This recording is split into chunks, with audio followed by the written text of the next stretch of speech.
The President of the Republic of Kenya, President William Ruto, has again made a statement and called upon the Mount Kenya region leaders to join hands, where it is believed that President William Ruto held a meeting between the Mount Kenya region politicians, where he has recently claimed, it has been claimed that the president has united the leaders of the Mount Kenya region, that is the Deputy President Rigathi Gachagua, together with his counterparts that have been fighting against the DP move of claiming that he is the kingpin of the Mount Kenya region, and also sabotaging any effort of any leader that sees that he is fit to replace him as the Mount Kenya kingpin. Now, what am I talking about? Remember that right now, the president and his deputy Rigathi Gachagua are in the Mount Kenya region, where they have begun their 2027 campaign. What is happening is, you can all tell by what we heard today from the Deputy President that Deputy President Rigathi Gachagua is right now behind William Ruto like never before. Remember, the last 1 year has been an year where we have seen, at least we can say it was a near fallout between the DP and the President of the Republic of Kenya, where Deputy President Rigathi Gachagua had started championing for the unity of the Mount Kenya region politics and politicians. But most of the politicians in the Mount Kenya region, including the Kirinyaga Governor WAIGURU, the Kikuyu Member of Parliament Honorable Ichugwah, and the Kiharu Member of Parliament Honorable Nyoro, opposed Rigathi Gachagua Mount Kenya unity politics, together with also the former cabinet secretary of public service Moses Koria. But as of today, you can all tell that there is a shift in the tone of the Deputy President of the Republic of Kenya. This tone has not just come overnight. This tone has come after a thorough meeting that was conducted by the President of the Republic of Kenya between his deputy and the members of parliament that were opposing DP Rigathi Gachagua. Remember, Rigathi Gachagua had started formulating and forming a base of him becoming the opposition in government. He was opposing a government that he was in. He was moving on the path that President William Ruto treaded in while he was a deputy president in the Uhuru Kenyatta regime since the year 2018.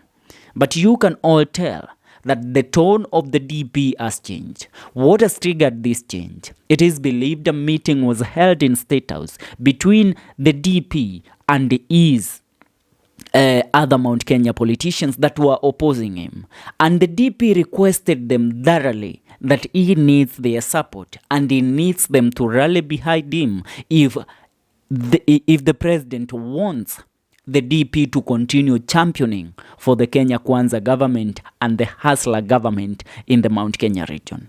And as you can all see today, while the president and the DP were in Kirinyaga, while speaking and addressing the nation, Deputy President Rigathi Gachagua made a statement that has become the talk of the town. I want you to listen to this.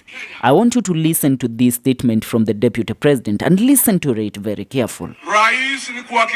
Sikiza na usikize vizuri. Huyu ni naibu wa rais. Watu ya Mount Kenya. Hii ni serikali yetu. Sisi tuliamuka mapema tugokira tena kwa serikali ya President William Ruto. Yes. Nimesikia viongozi wengine wamepotea wakisema ati sisi hatuwezi toka kwa serikali. Sisi tutoke kwa serikali tuende wapi? Sisi ni serikali yetu. I want to ask leaders not to make statements that confuse wananchi. That kind of nonsense should be contained within WhatsApp. Muongee huko. Sikiza. Ukifika hapa kwa mashinani, muongee lugha ambaye inaelekeza wananchi vizuri. Now that is what is happening.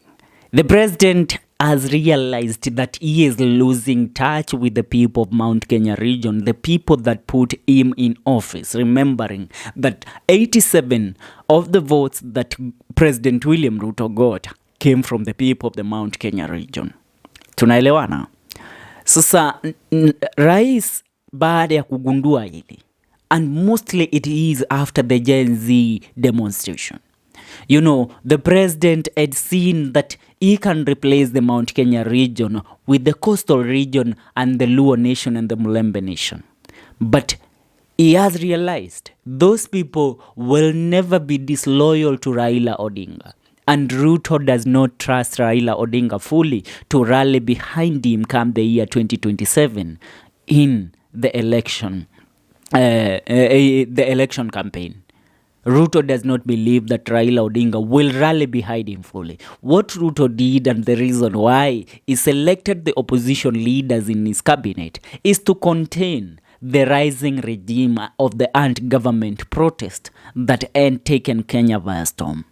Now, to maintain that, he had to put these people in power. But after clear consideration, remembering that Ruto last week spent the whole week in the coastal region, that is Mombasa County, Kilifi County, and Kwale and Lamu.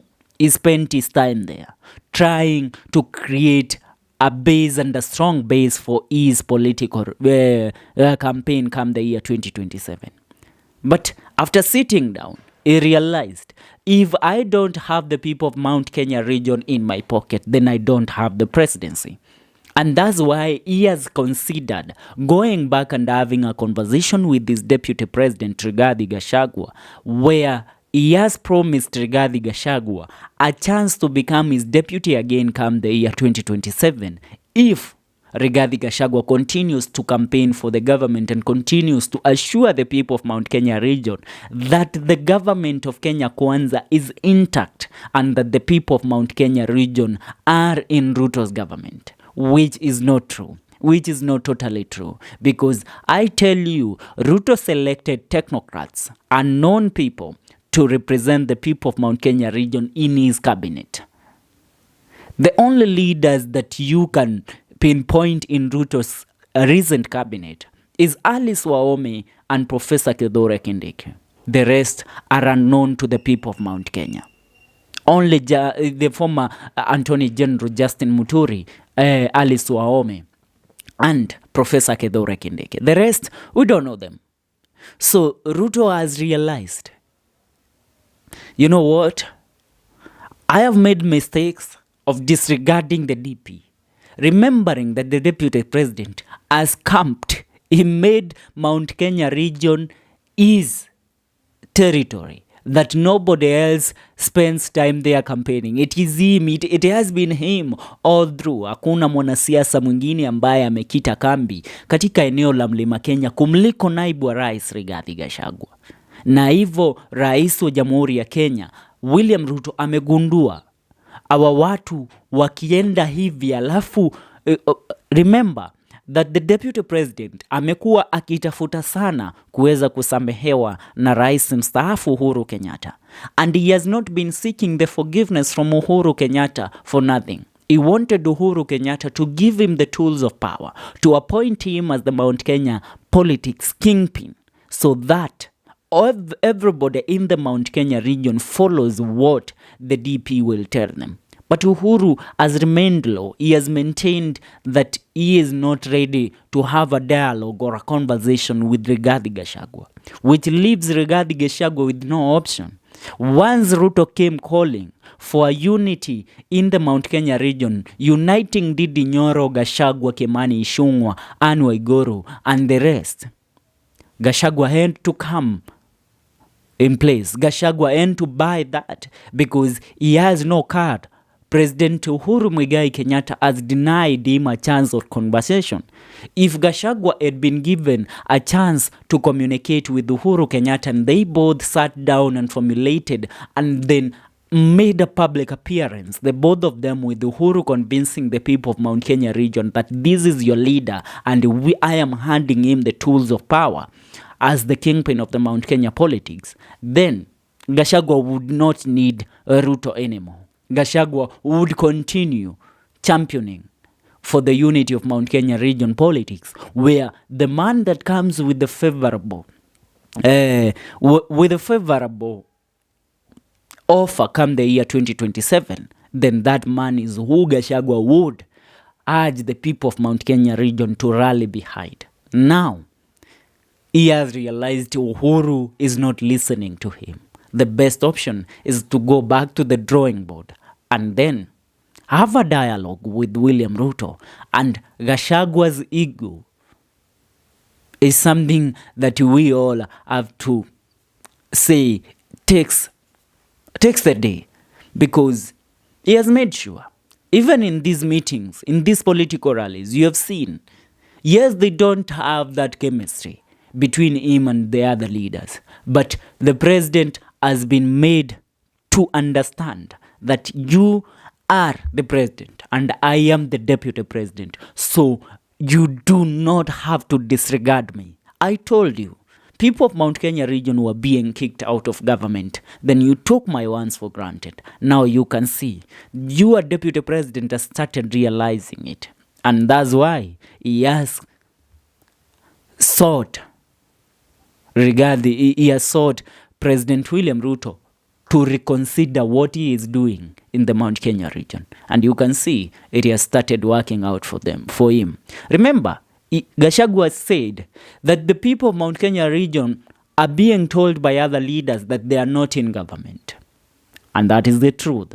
But Gachagua has made it clear that those conversations by those leaders should remain in WhatsApp groups. And when they go to villages, they should not bring those nonsense in the villages. Because Gachagua knows the largest population of the people of Mount Kenya region are in the villages. And once the people go into the villages and make them understand that they are not in government, then they will vote out Ruto come the year 2027. So he is assuring the Ruto that the Mount Kenya region has got your back. That is what is happening. And that is our analysis for today. We leave it there. Remember, this is Gikuyu FM podcast. Make sure you subscribe so that you will get your news in regards to what is happening around the Mount Kenya region politics. May God bless you and may God bless the Republic of Kenya. Subscribe. Adios.